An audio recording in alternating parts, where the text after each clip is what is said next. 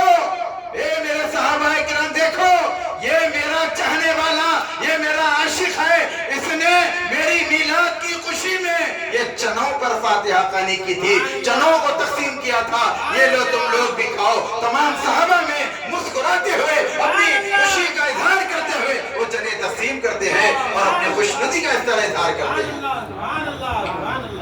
تو پیارے نبی کے دربار میں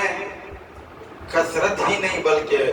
محبت ہی کافی ہے، عقیدت ہی کافی ہے۔ کنٹلوں کا کھانا پکانا ہی ضروری نہیں ہے، جتنا بجٹ ہے، جتنی حیثیت ہے، جتنی گنجائش ہے، اپنی گنجائش کے مطابق اگر کوئی جشن میلاد میں خرچ کرے گا اور رسول پاک علیہ السلام کی خوشنودی کا باعث و عمل بنے گا۔ بہرحال آج دنیا میں ضرورت اس بات کی ہے، جہاں میرے اور آپ کے آقا مدنی تاجدار علیہ السلام کی آمد کا مہینہ ہے، ہم پیارے نبی علیہ السلام کی آمد کی جہاں خوشی منا رہے ہیں، اظہار خوشی کر رہے ہیں، خوشی کا اظہار کر رہے ہیں، میلاد کی محفلیں سجا رہے ہیں، برقی قمقموں سے اپنی گلی کنچوں کو، گھروں کو، خانقاہوں کو، مدرسوں کو، مساجد کو روشن و منور کر رہے ہیں، وہیں اس کے ساتھ ساتھ اپنے قلوب کو بھی عشق رسول سے منور کرنے کے لیے اپنے سینے سے، اپنے قلوب سے کینے کو ختم کرنے کی ضرورت ہے۔ اپنے قلوب سے کینے کو نکال کر مدینہ بنانا چاہیے، عشق رسول کا مدینہ بنانا چاہیے۔ ایک ایک عمل پیارے نبی علیہ السلام کی سنتوں کے مطابق گزارتے ہوئے اسوہ حسنہ صلی اللہ علیہ وسلم پر سختی سے عمل کرتے ہوئے دنیا اور آخرت کی سرخروئی کے لیے کام کرنے کی ضرورت ہے۔ رب تبارک و تعالیٰ سے دعا ہے، آج جتنے بھی فتنائی طاقتیں، فرقہ پرست عناصر ہمارے وقت املاک کو نقصان پہنچانے کے لیے کوششیں کر رہے ہیں، حکومتیں، فرقہ پرست طاقتیں ہماری وقت جائیدادوں کو ہڑپنے کی ناپاک عزائم رکھ رہے ہیں۔ اے رب کائنات، حضور پاک علیہ السلام کی میلاد کی محفل کے موقع پر ماہ میلاد کے صدقے میں ان تمام فرقہ پرست طاقتوں کے ناپاک عزائم کو ناکام بنا دے۔ بیرسٹر اسد الدین اویسی صاحب، اکبر الدین اویسی صاحب، مجلس اتحاد المسلمین کے تمام قائدین کو عمر دراز فرما، ان کے جتنے بھی جد و جہد کر رہے ہیں، اس مسئلے کے لیے کوششیں کر رہے ہیں، اس میں کامیابی اور کامرانی عطا فرما۔ ہمارے علماء کرام، مشائخ اعظام، سادات کرام، سجادگان جو کوششیں کر رہے ہیں، ان کی کوششوں میں کامیابی عطا فرما۔ وصلی وسلم وبارک علی سیدنا محمد و آلہ وصحبہ اجمعین، والحمدللہ رب العالمین۔